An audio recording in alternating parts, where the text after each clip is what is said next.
오늘 이제 아이들을 위해서 여러 가지 선생님들이 교회 학교에서 많은 준비를 했어요. 식사도 준비하고 간식도 준비하고 게임도 하고 선물도 있고 상품도 있어요.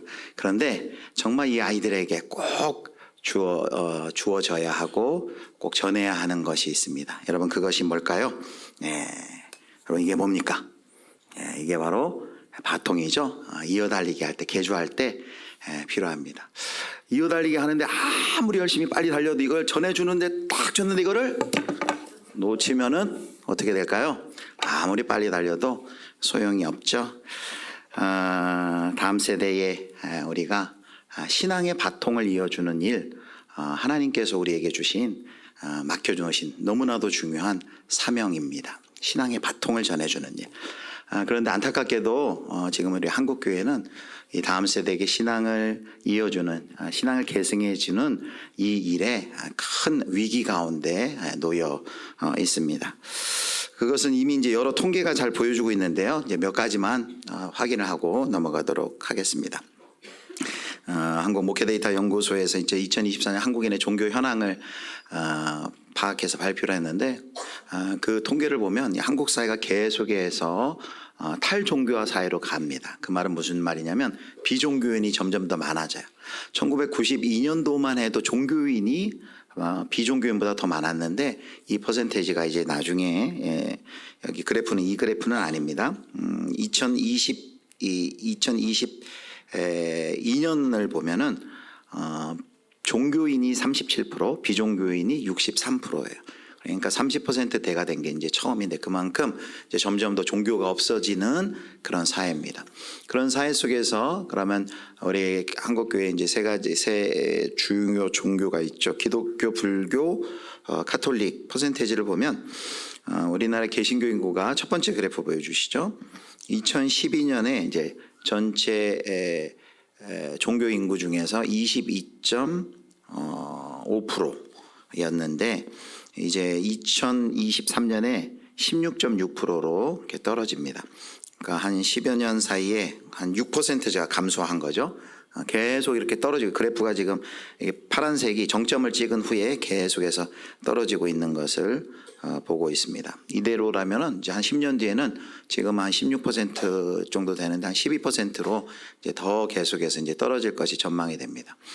그 중에서도 특별히 이렇게 계속해서 퍼센테이지가 감소세인데, 두 번째 그래프, 특별히 20대와 30대가 이 변화의 폭이 큽니다. 19세에서 29세는 2012년에 19%였는데 한 10년 사이에 이제 9%로 20대 개신교 비율이 이제 9%로 떨어지고, 30대도 21%에서 11%로 이렇게 떨어지고 있습니다. 이게 이제 만 19세 이상 조사인데, 그럼 청소년은 어떨까요? 청소년, 우리 다음 세대 청소년 세 번째 보면은 그 청소년들의 그 퍼센테이지를 보면 개신교가 성인은 2022년에 이제 16.6%인데 청소년은 이제 13.6%. 그러니까 전체 평균보다도 이제 다음 세대는 더 낮은 거죠. 13.6%.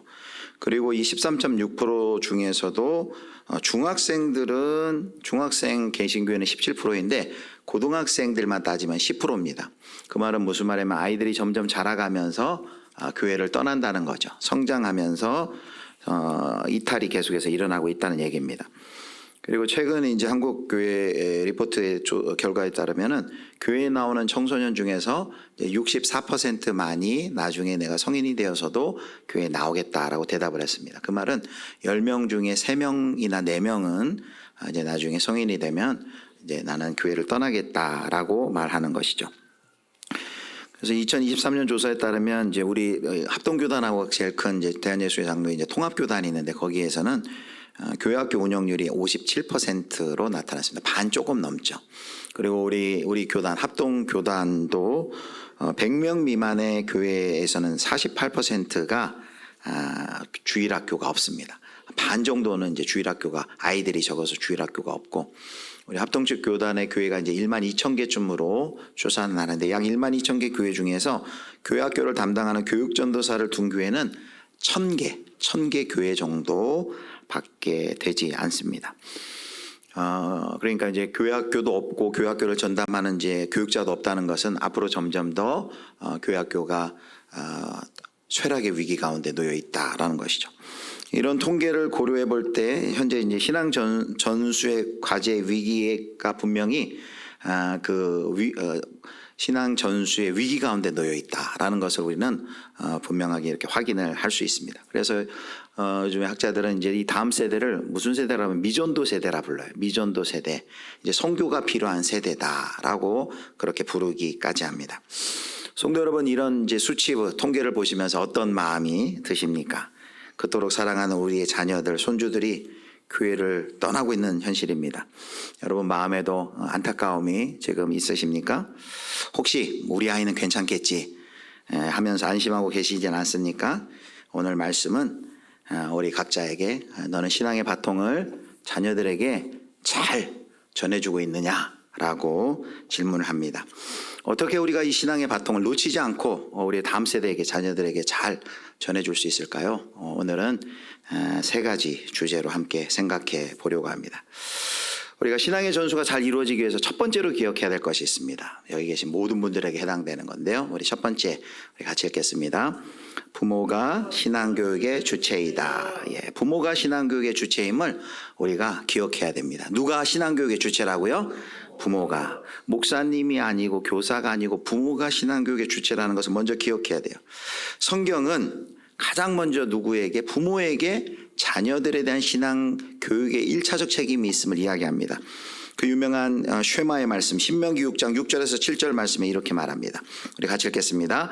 오늘 내가 내게 명하는 이 말씀을 너는 마음에 새기고 내 자녀에게 부지런히 가르치시며 집에 앉았을 때에든지 길을 갈 때에든지 누워 있을 때에든지 일어날 때에든지 이 말씀을 강론할 것이며, 여기 7절에도 보면 내 자녀에게 부지런히 가르치며 라고 말씀하죠.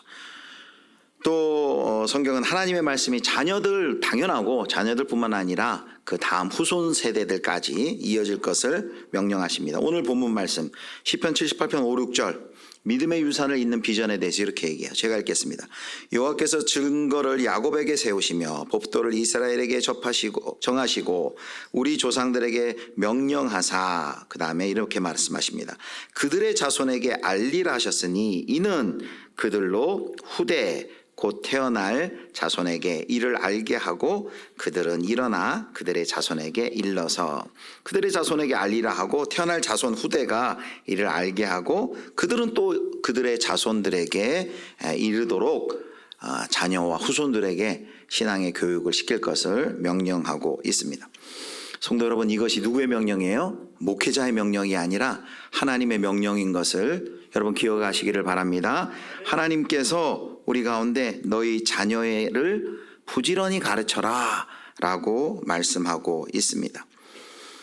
그래서 우리 크리스찬 가정들이 가져야 할 비전이 뭐예요? 우리가 붙들어야 할 비전이 뭐냐면 우리의 자녀들에게 이 신앙을 잘 계승시켜주는 것, 우리 교회 네 번째 표처럼 다음 세대에게 믿음을 이어주는 것, 이것이 우리의 확실한 우리의 비전이 되어야 된다는 거죠. 그것은 단지 그냥 우리 눈앞에서 자녀들이 교회에 다니는 것을 확인하는 정도가 아닙니다. 믿음의 유산을 그들 가운데 잘 전해주고 그 유산을 잘 붙들도록 우리가 해야 합니다.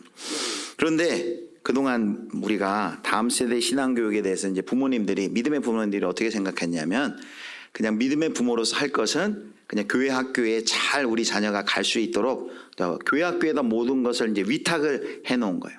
마치 이런 모습은 어떤 모습이냐면 우리 교육에 대해서 모든 교육을 그냥 학교와 학원에다가 다 맡겨놓는 것처럼 신앙교육은 교회에다가 다 맡겨놓는 것, 그런 모습입니다. 신앙교육의 외주화라고 할 수 있죠. 그런데 우리가 이런 태도로 또 이런 자세로 신앙교육의 자녀들에 대한 신앙 태도가 있었는데 이것을 깨버린 것이 언제입니까? 바로 코로나19 팬데믹 그 시절이죠. 코로나19 팬데믹이 닥치자 교회 모이질 못하여 교회에서 하던 신앙교육을 이어가기가 힘듭니다. 그때 우리가 각성하게 된 게 뭐예요? 이 자녀들의 신앙교육에 대해서 부모가 책임을 져야 되고 부모가 너무나도 중요하구나라는 것을 다시 한번 깨우치게 된 것이죠. 곰곰이 생각해 봐도 그래요. 여러분 168분의 1 법칙이 있어요. 그게 뭐냐면 168이라는 것은 24시간, 일주일 하면 168시간입니다. 그런데 우리 자녀들이 교회에 와서 있는 시간은 얼마나 될까요? 일주일에? 오늘 주일, 일주일에 1시간, 뭐 조금 더 하면 1시간 반, 요 정도 되는 것이죠. 그 1시간 안에 모든 신앙의 교육을 다 해야만 합니다. 근데 그 이외에 167시간은 대부분 어디서 보내요? 가정에서 또는 학교에서 자녀들의 시간을 보냅니다. 그래서 우리가 학교와 가정에서 이루어질 수 있는 신앙교육이 학교와 가정에서 이루어져야 돼요. 그 대안을 찾아야 되는데, 그런데 학교는 이제 이미 세속화가 된 공간이라서 교회가 어떻게 손대기가 어려운 상황이죠. 그러나 역시 학업과 또 입시와 학업 간에 대한 그런 교육을 또 해야 되겠죠. 그래서 가정이 중요한 것이죠. 자녀들이 단 1시간 일주일 교회에 머무는 그 시간으로 모든 신앙의 교육을 다 해결하려 하는 것이 아니라 자녀들과 함께 하고 있는 그 가정에서 신앙교육이 당연히 이루어져야 한다는 것이죠. 또 통계를 보더라도 자녀의 신앙교육에 가장 큰 영향을 주는 사람이 누구냐 설문을 해보면 여러분 누가 1위로 나올까요? 목사님이나 교사가 나올까요? 친구들이 나올까요? 첫 번째 1위가 누구냐면 어머니가 나옵니다. 어머니가 1위로 나와요. 그리고 이제 아버지는 조금 이제 퍼센테이지가 좀 떨어지는데 어머니가. 그래서 저희 교회에서도 중2 입교할 때 인터뷰하면 아이들이 엄마 얘기를 많이 해요. 내가 엄마를 통해서 예수님을 만나게 되고 지금 신앙생활을 이렇게 하고 있다. 이런 고백을 하는 인터뷰를 여러분 보신 기억이 있을 것입니다. 그래서 여러분 성경은 자녀 양육의 첫 번째 책임이 부모에게 있다라고 말하고, 그리고 실제로 통계를 봐도 부모님이 신앙교육에 가장 큰 영향을 미치고 있고, 실제로 삶에서 일주일 동안에 많은 시간을 아이들과 가정에서 함께하는 분들이 부모다라는 것입니다. 그런데 정말 그런데 가정에서는 신앙교육이 이루어지고 있는가? 그럴 때 여러분 어떠세요? 신앙교육 하기가 쉽습니까? 어렵습니까? 쉽지가 않죠. 그래서 실제 또 통계로 조사를 해봤어요. 일주일에 그렇게 많이 가정에서 이제 아이들을 양육하고 또 믿음의 부모인데 왜 신앙교육을 하기가 어렵습니까? 라고 했을 때 몇 가지 대답이 나왔는데 첫 번째 가장 많은 대답은 26.4% 시간이 없어서요가 나왔어요. 두 번째는 신앙교육 방법을 잘 몰라서요. 아이들을 신앙으로 양육하고 싶은데 어떻게 하는지 잘 모르겠습니다 라는 게 솔직한 대답입니다. 그 외에 세 번째는 부모인 제가 신앙이 확고하지 않아서 그렇습니다. 15.5%. 그리고 자녀의 학업과 일이 우선이라서 그렇습니다. 13.5% 순으로 응답했습니다. 이를 종합해서 분석해 보면 뭐예요? 일단 먼저 부모가 신앙 가운데 자신부터 신앙의 우선순위 그리고 신앙의 가치에 확실하게 서 있지 못하다는 것. 그리고 또 하나는 그렇게 신앙에 서 있더라도 가치에 서 있더라도 자녀들에게 신앙교육을 하고 싶은데 그동안 너무 교회 학교 위주로 위탁 교육에 익숙하다 보니까 내가 스스로 자녀들을 양육할 수 있는 그런 방법을 잘 모른다라는 것이죠. 그래서 가정의 신앙교사로 부모가 서야 되는데 그 역량이 지금 부족한 것이 현재 현실입니다. 자, 그렇다면 이제 우리는 어떻게 해야 될까요? 여기서 우리가 이제 두 번째 기억을 해야 할 것이 있습니다. 자, 우리 두 번째 같이 읽겠습니다. 두 번째 읽습니다. 가정과 교회, 부모와 교사가 협력하고 연대하자. 자, 여기 이제 신앙 공동체인 교회의 역할과 책임이 있어요. 우리가 첫 번째 알아본 것처럼 이제 모든 자녀 양육의 첫 번째 책임은 하나님께서 부모에게 뒀다라고 해서 이제 교회 학교 해산 선생님들 다 이제 돌아가시고 이제 모든 교육은 부모들이 합니다. 이제 우린 상관하지 않겠습니다. 이렇게 하자는 것이 아닙니다. 더 이상 이제 신앙교육은 부모님들께 맡기고 이제 우리 교회는 아무것도 안 하겠다는 손 떼겠다는 그런 이야기가 아니라 교회는 이제 어떻게 해야 돼요? 교회에서는 부모가 자녀를 어떻게 신앙으로 잘 양육할지 또 신앙교사로서 부모의 역량을 잘 개발할 수 있도록 교회는 그 역할을 해줘야 되는 거죠. 부모들이 신앙교사의 역량을 잘 발휘할 수 있도록 부모 교육을 제공해야 한다는 것이죠. 이런 여러 가지 암울한 통계 중인 가운데서도 긍정적인 것은 부모님들 중에서 내가 잘 모르겠습니다. 어떻게 신앙교육을 해야 될지 잘 모르겠습니다. 라고 대답한 부모들 중에서 무려 87.3%가 교회에서 부모님들에게 신앙 교육에 대한 부모 교육을 하면은 참석할 의사가 있습니다라고 87.3%가 대답을 했어요. 희망적 통계죠. 배우고 싶다는 거예요. 부모님들 내가 잘 배워서 좀 우리 아이들 자녀들 잘 양육하고 싶은데 지금 방법을 몰라서 그렇습니다라고 대답하는 것이죠. 그래서 필요한 것이 뭐예요? 바로 가정과 교회가 연대하고 협력하는 거예요. 이제 교회 혼자서만 해도 안 되고 부모 혼자서만 해도 안 되고 신앙의 공동체인 교회와 가정이 같이 연합하고 연대해서 협력해서 우리 다음 세대를 세우는 일을 해야 됩니다. 그래서 우리 예수비전교회에서 계속해서 이제 교육 목회 철학으로 삼고 있는 유바디 교육 목회라는 뜻이 이런 뜻이 한번 보여주세요. 유바디라. 근데 유는 유니게예요. 디모데의 엄마죠. 유니게 바울이 디모데를 양육했던 것처럼 함께. 유니게가 상징하는 게 뭡니까? 가정이죠. 바울은 교회를 상징해요. 유니게와 바울이 디모데를 함께 양육했던 것처럼 가정과 교회 그리고 부모와 교사가 하나 되어서 다음 세대를 세우는 것, 이것이 이제 유바디 교육 목회고, 이것이 이제 다음 세대에게 신앙의 바통을 이어줄 수 있는 아주 중요한 우리들의 전략이 되는 것이죠. 그래서 여러분, 신앙의 전수가 되기 위해서는 부모와 교사가 연합해야 되는데, 연대하고 협력해야 되는데, 특별히 다시 부모 쪽으로 돌아오면 부모가 뭔 관심을 가져야 될까요? 부모님들은 교회 학교에 대해서 관심을 가지셔야 돼요. 교회 학교에 대해서 관심이 선행돼야 됩니다. 우리 성도 여러분, 교회 학교에 관심이 많으십니까? 예. 많으십니까? 안 묻겠습니다. 교회 학교에 관심이 많으신가? 통계에 의하면, 이 통계는 아까 지금 계속해서 그 데이터 연구소에 교회 데이터 연구소에 지금 통계를 계속 보고 있는데, 거기 보면은 나는 교회 학교에 대해 관심을 가지고 있다가 51.2%예요. 한 반 정도만 관심이 있어요. 또 나는 교회 학교를 위해 물질로 협력한다가 34%입니다. 관심을 가지고 있는 분들이 한 둘 중에 한 분이에요. 관심을 그렇게 많이 갖고 있지 않습니다. 아까 말씀드린 것처럼 그냥 교회 학교 우리 아이들이 예배 드리러 가도록 하는 것, 그냥 위탁하는 것 정도로 이제 만족하고 있는 것이죠.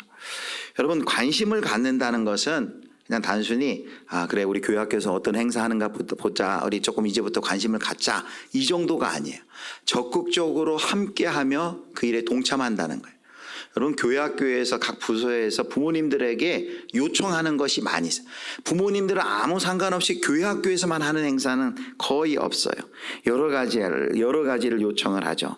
가정 예배 이렇게 드려주세요. 또 오늘도 광고 나왔지만 5월 가정 예전은 이렇게 아이들을 위해서 학업과 공부를 위해서 기도해 주세요. 또 어느 부서에서는 학부모 기도회를 합니다. 또 몇 월 몇째 주일에 학부모 간담회 하니까 모여주세요 라고 합니다. 또 집에서는 아이들 이렇게 큐티할 수 있도록 지도해 주세요. 또 신앙과제는 이렇게 함께 해주세요. 여러 가지 계속해서 교회에서는 부모와 함께 자녀들 신앙 양육할 수 있도록 계속해서 요청을 해요. 그런데 부모님들은 거기에 관심이 없는 거죠. 그러면 뭐가 안 돼요? 교회와 가정이 전혀 연계될 수가 없는 것이죠.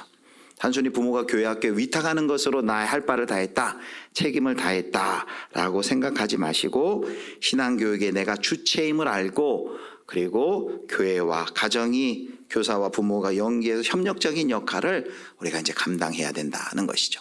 이것이 부모 쪽에서의 해야 할 일이라면, 이제는 또 교회 쪽에서 해야 할 일이 있습니다. 교회 학교에서 해야 될 일. 그것은 부모와 협력과 연대를 위해 교회가 해야 될 일은, 계속해서 말씀드리지만 가정에서 부모가 신앙의 양육자로 설 수 있도록 교회에서 끊임없이 계속해서 부모 교육의 기회를 제공해 나가야 돼요. 부모 교육 이렇게 우리가 해 나갑시다. 이렇게 해야 우리 자녀들에게 신앙이 잘 전수될 수 있습니다라는 그 구체적인 방법을 계속해서 부모 교육을 통하여서 우리 교회에서 제공을 해 줘야 되는 거죠. 그것이 바로 교회의 책임, 교회 학교의 책임인 것입니다. 그래서 저희 교회에서도 계속해서 하고 있는 것이 있어요. 가정 예배를 계속해서 강조하고 있고, 또 가정 예배를 넘어서 가정에서 좋은 그리스도인의 문화, 가정 예전 식탁 위에서 기도를 한다거나, 그리고 이른비 늦은비 기도, 아이들 밖에 나갈 때 외출할 때, 또 늦은비 잠재울 때 기도, 그리고 여러 가지 주제를 가지고 하는 그런 향기 기도, 이런 기도를 예전을 좀 우리 교회 안에 문화로 정착되기 위해서 여러 노력들을 하고 있는 것이죠. 그리고 앞으로 이제 저희도 또 체계적으로 우리 부모님들 교육하는 그 일을 계속해서 힘쓰려고 합니다. 특별히 이제 다음 주부터 광고가 나올 텐데, 사춘기 부모 자녀를 둔 가정들을 위한 교육이 이제 6월에 준비되고 있습니다. 우리 아이들 질풍노도의 시기, 대화하기도 어렵고 아이들 이해하기도 어려운데 어떻게 그 청소년 시기에 우리 아이들과 관계를 맺고 그 아이들을 잘 양육할지 그 고민을 함께 6월에 나누려고 해요. 그리고 그거에 이어서 이제 하반기에는 우리 자녀들을 직접 아빠가 아들에게, 엄마가 딸에게 할 수 있는 그런 성교육을, 자녀 성교육을 계획하고 있습니다. 제가 왔을 때 부모님들이 요청이 있었어요. 우리 아이들 성교육을 시켜야 되는데 어떻게 해야 될지를 모르겠다. 사실 저도 마찬가지였어요. 우리 아이들은 그런데 중학생이 되는데 도대체 이 성에 대한 가치를 어떻게 가르쳐야 될지 모르겠어요. 그래서 제가 한번 하긴 해야 되겠는데, 그래서 저기 시청에 있는 스타벅스에 중1 말인가 중2 때 아들을 데리고 가가지고 거기서 막 이렇게 설명을 했어요. 너 이거 하면 안 돼. 뭐. 그랬더니 애가 사람들이 있는데 막 그런 얘기 한다고. 제가 방법도 모르고 어떻게 하는지도 몰라서 저도 참 이 부분에 무지했어요. 그런데 이번에 참 좋은 교재가 나왔는데, 그래서 그 아빠가 아들과 그리고 딸이 엄마와 딸이 같이 아이들이 이미 이 아이들은 5학년 되면 학교에서 성교육이 들어가고, 그리고 이제 우리가 손 놓고 있을 때 이미 스마트폰이나 여러 SNS 통로를 통하여 이미 범람하는 그 음란물의 정보에 휩싸이고 있는데, 우리가 이것에 선점을 해야 될 텐데 이것에 손 놓고 있다는 게 너무나도 안타깝습니다. 어떻게 우리 부모들이 자녀들을 교육할지 이런 부분들을 교회에서 같이 이제 교육하고 그리고 노력하려고 합니다. 그래서 우리 예수비전교회 모든 우리 부모님들 교회 학교에 관심을 좀 가져주세요. 함께 하자고 하면 함께 하시면 됩니다. 사실은 내가 교육의 주체라서 내가 제안을 하고 교회에 아이디어를 내야 되는데, 교회 학교에서 먼저 제공하는 또 제안하는 그런 여러 교육의 과정들에 부모님들께서 적극적으로 함께 해주시기를 축복합니다. 자, 이제 세 번째 우리가 신앙의 바톤을 놓치지 않기 위해서 잘 이어주기 위해서 우리가 꼭 해야 될 게 있습니다. 세 번째 같이 읽겠습니다. 믿음을 삶으로 보여주자. 믿음을 삶으로 보여주자. 여러분, 자녀에게 신앙을 전수하는 데 있어서 가장 중요한 부분 하나를 마지막으로 말씀드리겠습니다. 그것은 부모가 믿음을 뭘로 보여줘요? 삶으로 보여주는 것입니다. 지식을 넘어 삶으로 믿음을 보여줄 때 그 자녀들에게 신앙이 새겨지고 계승되는 거죠. 자, 잠언서 22장 6절 말씀, 오늘 요절 말씀인데요. 오늘 시간이 많이 가서 읽지 않았는데 자, 외우시기 바랍니다. 22장 6절 같이 읽겠습니다. 마땅히 행할 길을 아이에게 가르치라. 그리하면 늙어도 그것을 떠나지 아니하리라. 자, 잠언 22장 6절에 마땅히 행할 길을 아이에게 가르치라 라는 것은, 이 선언은 하나님에 대한 어떤 지식, 어떤 교리를 전하라는 말이기보다는 하나님의 백성으로 살아가는 삶의 모습을 자녀들에게 보여주라라는 의미에 가깝습니다. 어떻게 해요? 하나님의 백성으로 살아가는 그 신앙인의 삶의 모습을 자녀들에게 보여줘라라는 것이죠. 신앙은 말로만 되는 것이 아닙니다. 우리 아이들은 우리가 정말 믿는 대로 살아가는가 늘 곁에서 등 너머에서 우리를 주시하고 우리를 바라보고 우리를 보고 있습니다. 우리가 믿는 대로 살아가는지를 보고 자랍니다. 사랑하는 성도 여러분, 여러분 자녀들에게 무엇을 보여주고 계십니까? 믿음을 보여주고 계신가요? 위기가 오면 무릎 꿇어 기도하는 모습을 보여주고 계신가요? 감사한 일이 생기면 누구보다도 하나님께 감사하며 하나님께 영광 돌리는 모습을 보여주고 계십니까? 그리고 좀 희생하고 섬기고 봉사하는 그런 그리스도인다운 모습을 여러분 보여주고 계십니까? 선택의 순간에, 중요한 선택의 순간에 세상 사람들과는 다른 그런 선택을 하는 모습을 자녀들에게 여러분 보여주고 계십니까? 어제 초혼지기 모임을 아침에 할 때 오늘 그 목장에서 할 마음 열기 질문을 먼저 해봤어요. 오늘 마음 열기 질문이 우리 부모님에게 받은 좋은 영향을 받은 것들을 나눠봅시다 라고 해서 쭉 돌아가면서 우리 목회자와 우리 초혼지기 장님들이 나눴어요. 근데 어떤 목회자가 이런 이런 이야기를 했어요. 자신의 물질관을 결정적으로 바꾸어주는, 자신의 물질관을 형성하는 데 큰 영향을 미친 아버지께로부터 받은 그 영향, 아버지가 보여주신 그 모습을 이야기를 하는 거예요. 그 목사님이 이제 아버님이 이제 IMF 때 이제 명예퇴직을 앞둔 그런 시점이었대요. 평생 다니는 그 당시가 이제 지금의 목사님 나이쯤 40대 한 초반쯤 됐는데 여러 오랜 기간 동안 다니던 직장을 이제 퇴직을 해야 되니까 이제 고민이 많은 거죠. 그때 IMF 때 또 명예퇴직하신 분들도 여기 계실 수 있을 텐데, 그러니까 오래 다니던 그 직장을 놓고 나온다는 게 쉽지 않죠. 더군다나 아이들은 아직 어린 나이고 해야 할 일도 많은데 고민을 좀 많이 했대요. 그런데 명예퇴직하면 명예퇴직금이 나오죠. 근데 그 돈이 약 한 2억쯤 됐대요. 2억쯤 됐는데, 근데 이거 해야 되나 말아야 되나 이렇게 좀 머뭇머뭇하는 사이에 그 명예퇴직금이 줄어버렸대요. 5천만 원이. 그래서 한 1억 5천이 된 거예요. 그러다가 이 목회자 아버님이 고민을 하시다가 이제 결정을 하신 거예요. 명예퇴직 하시기로. 그래서 뭐 줄었긴 했지만 1억 5천을 받고 이제 명예퇴직을 한 거예요. 이제 40대 초반에 이제 명예퇴직을 하니까 그 아이들이 아직 이제 뭐 어리죠. 막 자라고 그 이제 목사님이 자라야 되고 쓸 일이 많잖아요. 그런데 아버님이 그 1억 5천을 받았는데 거기서 딱 1,500만 원을 딱 떼가지고 교회에 11조를 하더라는 거예요. 그래서 이 어린 목사님이지 뭐 아이들이 아빠한테 물어봤대요. 아빠, 그거 아깝지 않아요? 이렇게 물어봤대. 1억 5천, 2억에서 5천이 깎여서 1억 5천인데 거기에서 1,500만 원을 11조로 딱 드리니까. 그런데 아빠가, 그 목사님 아버님이 이렇게 말씀하더래요. 하나님께 바치는 것은 아깝지 않다. 이렇게 얘기하더래요. 그래서 그 일이 있은 후 이 목사님의 삶 속에 아주 선명한 흔적이 남은 거죠. 아빠가 그 믿음을 삶으로 보여준 것이죠. 가치에 대해서. 그래서 물질관을 형성하는데 중요한 그 사건이었다라고 이야기를 나누었습니다. 여러분, 삶으로 믿음을 보여줘야 하는 그런 순간들이 있죠. 어떤 선택의 순간에 어떤 선택을 하느냐에 따라서 정말 우리 아빠와 엄마가 믿는 저 믿음이 정말 진짜인지 아닌지를 아이들은 다 보고 있는 것이죠. 그래서 특별히 삶으로 우리가 믿음을 보여주는데 특별히 우리가 또 한 가지 말씀하면 간증이 중요합니다. 간증. 아이들이 자라면서 여러 고민을 하죠. 아이들이 질문이 많아요. 도대체 공부가 먼저야, 어떤 신앙이 먼저야, 또 돈과 신앙 사이에서 갈등하고 또 과학과 신앙 사이에서 갈등을 하기도 하고 왜 세상에는 이렇게 악한 일이 많은데 하나님 뭐 하는 거예요? 이런 신정론 같은 질문들을 해요. 여러분 그때가 사실은 위기가 아니라 하나님과 신앙에 대해서 이야기할 수 있는 아주 좋은 기회입니다. 그런데 그때 조직신학 신론에 보면 하나님은 전능하지 이렇게 무슨 교리적으로 이야기하면 아이들이 교리적으로 이야기하면 잘 듣질 않습니다.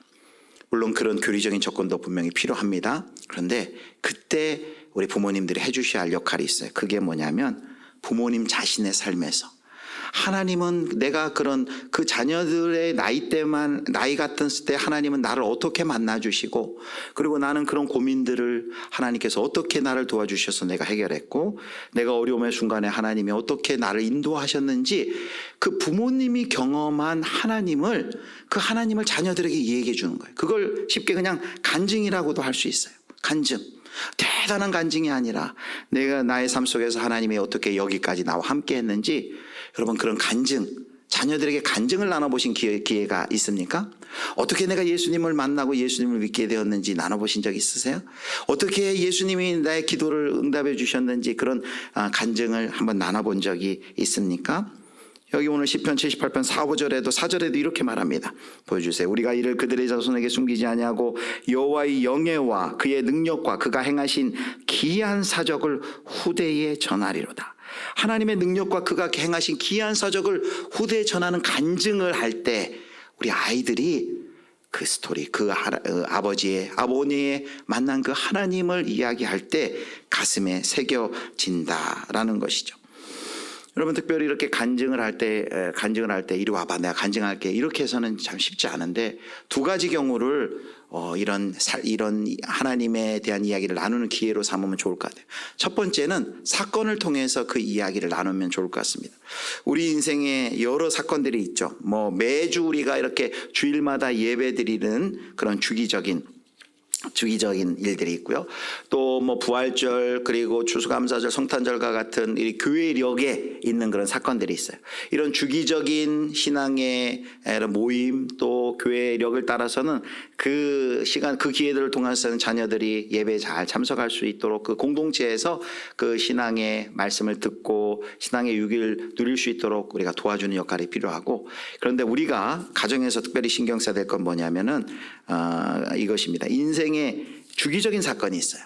오늘도 이제 굉장히 인생의 주기적인 사건을 지금 통과해요. 어린이 세례라는 중요한 사건을 통과하는데, 자녀들이 입학할 때, 자녀들이 또 졸업할 때, 자녀들이 입시를 할 때, 자녀들이 입대할 때, 또 자녀들이 결혼할 때 같은 인생의 주기적인 사건이 있어요. 이때는 정말로 인생의 주기적인 사건, 하나님과 신앙에 대해서 나눌 수 있는 아주 좋은 기회입니다. 이때는 신앙생활을 잘 해온 자녀들뿐만 아니라 신앙의 회의를 가지고 있는 자녀들, 그리고 믿음을 저버리고 지금 잠깐 떠나 있는 자녀들에게도 하나님이라는 절대적인 존재를 다시금 진지하게 고민할 수 있도록 할 수 있는 좋은 기회가 바로 인생의 주기적 사건입니다. 또 하나는 예상치 못한 사건이 있어요. 어떤 질병을 만난다든지 실패를 경험한다든지 사고를 경험한다든지와 같은 그러한 사건 때 부모는 그때 아까 얘기한 것처럼 그 고난의 때에 하나님이 우리와 함께 하시고 나와는 하나님이 어떻게 함께 하셨는데 그 하나님의 약속은 무엇인지 삶에서 경험한 간증들을 나눌 수 있는 아주 귀한 기회가 바로 예기치 못한 그런 사건을 통해서요. 군에 간 저희 아들이 이제 1년이 됐어요. 처음에 군에 갔을 때는 이렇게 전화나 휴가 나오면 이런 얘기를 해요. 자기 선임 때문에 너무 힘들다는 거예요. 자기를 괴롭히는 선임 때문에 너무 힘들다. 이제 한 1년쯤 되니까 이제 고참이 됐어요. 그러니까 뭐라고 얘기하냐면 나 후임 때문에 못 살겠다고. 그 후임 때문에 나 스트레스 받아서 못 살겠다고 이런 얘기를 하는 거예요. 근데 그 이야기를 들으면서 자연스럽게 신앙의 이야기로 그런 고난을 경험하니까 얘가 이런 질문해요.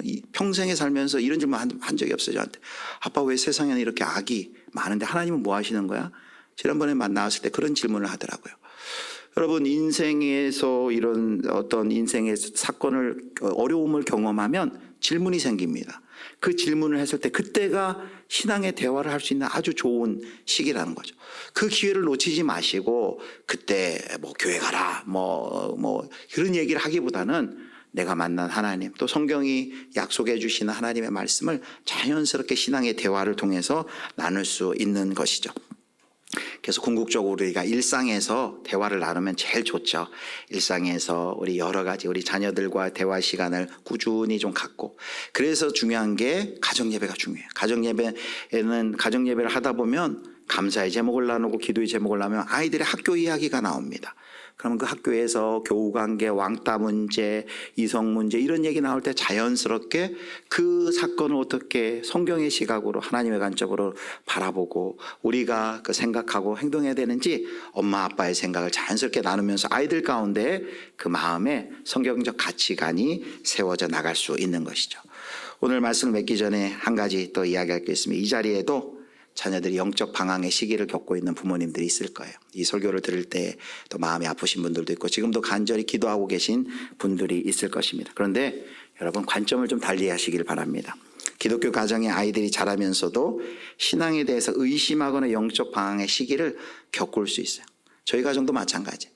목사 가정이라고 다 아이들이 저절로 신앙이 전수되는 것이 아니에요. 질문할 수 있습니다. 방황할 수 있습니다.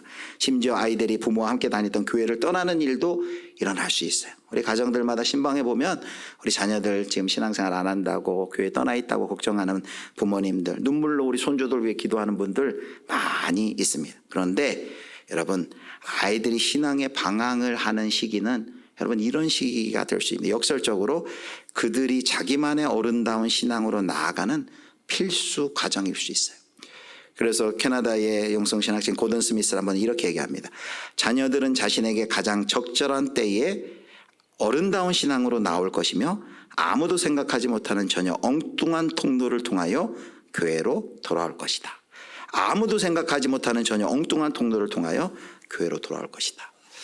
저희도 목사 가정이지만 저희 동생이 방황을 많이 했어요. 그런데 생각지도 못한 기회에 하나님이 그 아이를 딱 채가지고 돌아오더라고요. 지금 목회자 됐어요, 다시. 여러분, 우리가 생각하지 못하는 그때 하나님이 일하실 거예요. 여러분 낙심하지 마시기 바랍니다. 뭐 해야 돼요? 기다리며 인내하고 그 자녀 존중해주고 따뜻하게, 그리고 기도하는 것. 지금도 그렇게 기도하고 계시면, 이게 누가복음 15장에 기다리신 아버지의 마음이 아니겠습니까? 사랑하는 성도 여러분, 자녀들 지금 교회 잠깐 떠나 있다고 낙심하지 마시고, 제가 지금 주체적인 신앙인으로 서기 위해서 저 시기를 통과하고 있구나, 잘 통과할 수 있도록 지지해 주시고 기도해 주시고 기다려 주시기를 축복합니다. 말씀을 뵙겠습니다. 어떻게 우리가 신앙의 바통을 잘 이어서 갈 수 있을까요? 3가지 살펴봤습니다. 첫 번째, 기억할 게 뭐예요? 같이 읽습니다. 부모가 신앙교육의 주체입니다. 두 번째, 가정과 교회, 부모와 교사가 협력하고 연대합시다. 세 번째, 믿음을 삶으로 보여줍시다. 사랑하는 성도 여러분, 이제 우리가 바통을 부여잡고 잘 전달해 줘야 될 시간입니다.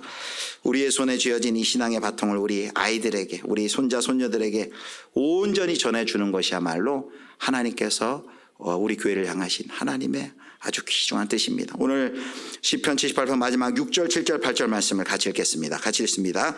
이는 그들로 후대 곧 태어날 자손에게 이를 알게 하고 그들은 일어나 그들의 자손에게 일러서 그들로 그들의 소망을 하나님께 두며 하나님께서 행하신 일을 잊지 아니하고 오직 그의 계명을 지켜서 그들의 조상들 곧 완고하고 패역하여 그들의 마음이 정직하지 못하며 그 심령이 하나님께 충성하지 아니하는 세대와 같이 되지 아니하게 하려 하심이로다. 7절에 보니까 하나님께서 행하신 일을 잊지 아니하고 오직 그의 계명을 지켜서, 8절에 어떤 후대로 만들려고 그래요? 하나님께 충성하지 아니하는 세대와 같이 되지 아니하게 하려. 말이 어렵습니다만 하나님께 충성하는 세대가 되게 하려 하는 것, 이것이 바로 하나님께서 우리를 향하신, 자녀 세대를 향하신 하나님의 뜻입니다. 사랑하는 우리 예수비전교회 성도 여러분, 다시금 가정에서 우리 부모님들이 우리 교회와 우리 교사들과 연합하고 연대하여서 우리에게 신앙의 자녀들을 맡겨주신다는 것은 그 신앙을 잘 계승하라는 하나님의 분명한 뜻이 있음을 기억하고, 신앙의 계주로 부름받은 우리 모두가 우리 다음 세대에게 이 신앙의 바통을 잘 전해주실 수 있기를 주님의 이름으로 축복합니다.